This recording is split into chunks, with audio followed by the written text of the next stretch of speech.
Minutes Style et Astuces d'aujourd'hui, je vous donne 3 conseils pour faire grandir, pour travailler votre mindset.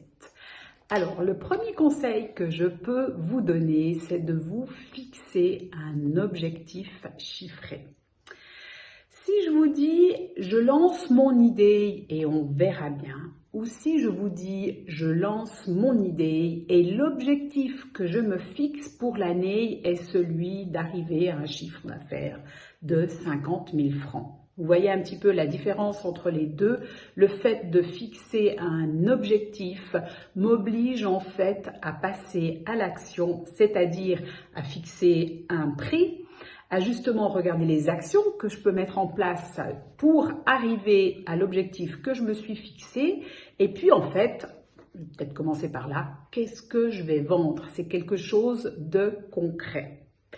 Le deuxième conseil que je peux vous donner, c'est de travailler sa confiance en soi. J'arrête pas d'en parler, c'est primordial. Et ça se travaille tous les jours. Et en fait, une chose qui met un petit peu à mal notre confiance, c'est justement la peur. Et cette peur, il faut l'apprivoiser. Tous les entrepreneurs ont peur à un moment ou à un autre, un peu plus ou un peu moins, et qui en fait nous paralyse pour justement avancer. Et il y a une petite chose qu'on peut faire, ou une grande chose si on veut, c'est ce que je fais depuis très longtemps, c'est en fait d'écrire ou de mettre par écrit, en fait, toutes les petites victoires que l'on fait jour après jour ou semaine après semaine. Moi, je le fais chaque semaine. Et en fait, ça, justement, ça fortifie cette confiance en soi et ça nous aide à mieux avancer également. Alors, le troisième conseil que j'ai envie aujourd'hui, dans cette minute, de vous donner, c'est de gérer ses émotions. Ça vaut pour tout. Ça, c'est vraiment quelque chose de nécessaire dans la vie. Si par exemple vous venez de décrocher un contrat, vous êtes hyper contente, vous avez des étoiles dans les yeux, vous êtes ravie. Au contraire, si vous venez d'essuyer un refus, je ne sais pas, de votre banquier, pour quelque chose, ou d'un client même qui vous donne un non pour un devis que vous avez fait, vous n'êtes pas très content.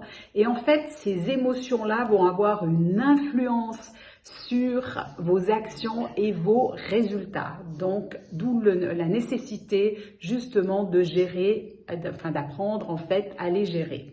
Première chose, justement, ces émotions-là, il faut en prendre conscience. Deuxième chose, il faut l'accepter, il faut les accepter. Et troisième chose, apprendre à les gérer. En fait, à les gérer, à les accueillir, d'essayer de comprendre, est-ce que c'est de la colère, est-ce que c'est de la rage, est-ce que c'est de la peur, justement.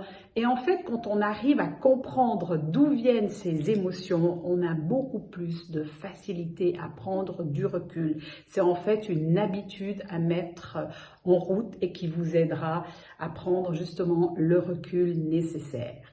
Voilà pour aujourd'hui, je vous dis à très bientôt et prenez soin de vous.